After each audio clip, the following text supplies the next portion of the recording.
merdeka. Nah, jadi negara Indonesia itu selalu mengalami kegagalan karena beberapa faktor. Jadi Indonesia itu sering yang namanya berperang, tetapi mereka untuk merebut kemerdekaan itu terlalu gagal. Karena apa? Selalu gagal mendapatkan kemerdekaan. Satu, karena masih bersifat kedaerahan. Tuh, yang pertama adalah masih bersifat kedaerahan, jadi masih mementingkan daerahnya masing-masing. Terus perjuangannya itu tidak serentak, tidak bareng-bareng. Yang ketiga, masih bergantung pada pemimpin. Tuh, masih bergantung pada pemimpin. Yang keempat, kalah dalam persenjataan karena Indonesia masih menggunakan senjatanya tradisional. Dan yang kelima, Belanda menggunakan politik adu domba atau divide et impera. Jadi faktor-faktor yang menyebabkan Indonesia sering mengalami kegagalan dalam merebut kemerdekaan adalah ini. Kemudian setelah yang namanya sering mengalami kegagalan, bangsa Indonesia mulai yang namanya bersatu, mengatasnamakan yang namanya pergerakan nasional. Karena banyak orang-orang Indonesia yang bekerja, dia kuliah, sehingga muncul yang namanya pergerakan nasional. Nah, mulai memikirkan atas nama bangsa Indonesia. Organisasi pertama yang didirikan itu adalah Budi Utomo. Makanya Budi Utomo ini adalah didirikan oleh Dr. Sutomo. Nih, yaitu tanggal 20 Mei 1908. Makanya untuk mengenang pendirian Budi Utomo, setiap tanggal 20 Mei diperingati sebagai Hari Kebangkitan Nasional. Nah, rasa kebangsaan itu muncul karena faktor apa saja? Faktornya ada internal, ada eksternal. Internalnya keinginan untuk merdeka, sudah capek yang namanya menderita, keinginan jaya. Nah, faktor eksternalnya rasa kebangsaan muncul karena adanya muncul paham-paham kebangsaan India tuh. Nah, kemudian rasa kebangsaan muncul sehingga muncul yang namanya Sumpah Pemuda.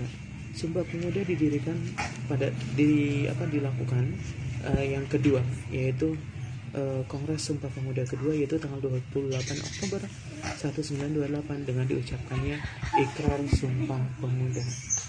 Tuh, Ikrar Sumpah Pemuda. Nah, itu didirikan pada tanggal 28 Oktober 1928 atas nama bangsa Indonesia. Nah, kemudian adalah proklamasi. Kemudian adalah kita bahas masalah proklamasi. Apa adanya Bika ya? Proklamasi. Yang namanya proklamasi itu diawali dengan masalah pengeboman. Jadi pada saat yang namanya bulan Agustus, Indonesia dijajah oleh Jepang. Jepang pada saat itu terdesak oleh yang namanya Sekutu menyerang kota Hiroshima, yaitu mengebom atom Hiroshima pada tanggal 6 Agustus 1945. Kemudian tanggal 9 Nagasaki dibom oleh yang namanya Sekutu, sehingga dua kota penting di Jepang itu mengalami kehancuran, sehingga Jepang terpaksa harus kalah dari Sekutu, yaitu pada tanggal 14 Agustus 1945. Orang yang pertama kali mendengar berita kekalahan Jepang adalah Sultan Syahrir. Kemudian Sultan Syahrir ini karena tahu Jepang itu kalah, otomatis kan tidak ada yang menjajah saat itu, sehingga dia lapor kepada golongan muda dan golongan tua. Nah, golongan muda dan golongan tua, muda itu Wikana, Darwis, Singgi. Nah, golongan tua Ahmad Subarjo, Soekarno, Muhammad Hatta. Mereka itu adalah golongan tua.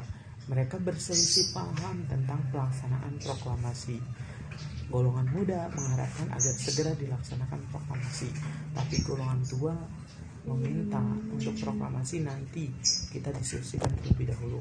Akhirnya untuk menghindari pengaruh Jepang, Soekarno dan Hatta itu diasingkan ke Rengas Dengklok, dibawa oleh golongan muda ke Rengas Dengklok.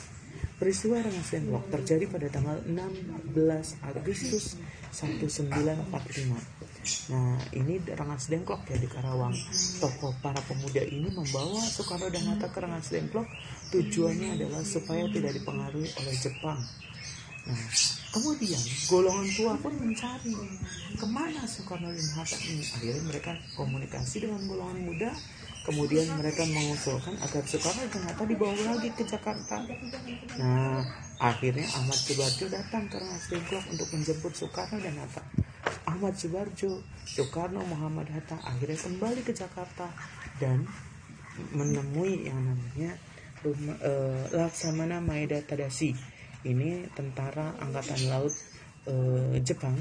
Dia meminjamkan rumahnya untuk yang namanya perumusan teks proklamasi.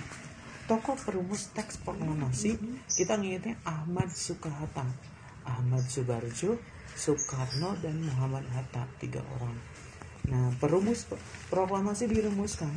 Setelah sudah selesai, kemudian proklamasi diketik oleh Sayuti Melik. Setelah diketik, bendera dijahit oleh Fatmawati. Nah, yang mengibarkan bendera merah putih saat proklamasi adalah Latif, Suhud, sama Trimurti. Akhirnya bendera pelaksanaan proklamasi esoknya tanggal 17 Agustus 1945 di Jalan Pegangsaan Timur nomor 56 Jakarta. Itu pelaksanaan proklamasi hari Jumat jam 10 pagi ya.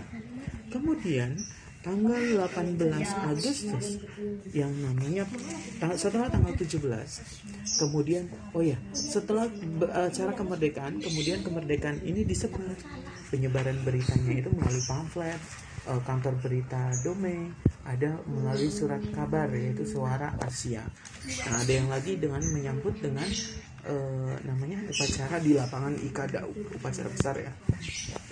Nah, Bapak Proklamator itu ada 2, ada Soekarno dan Muhammad Hatta. Soekarno julukannya adalah Singapurium, lahir tanggal 6 Juni 1901, ingat ya 1901, 6 Juni lahir di Jawa Timur, Surabaya. Muhammad Hatta lahir pada tanggal 12 Agustus 1902, dia di Bukit Tinggi, Sumatera Barat.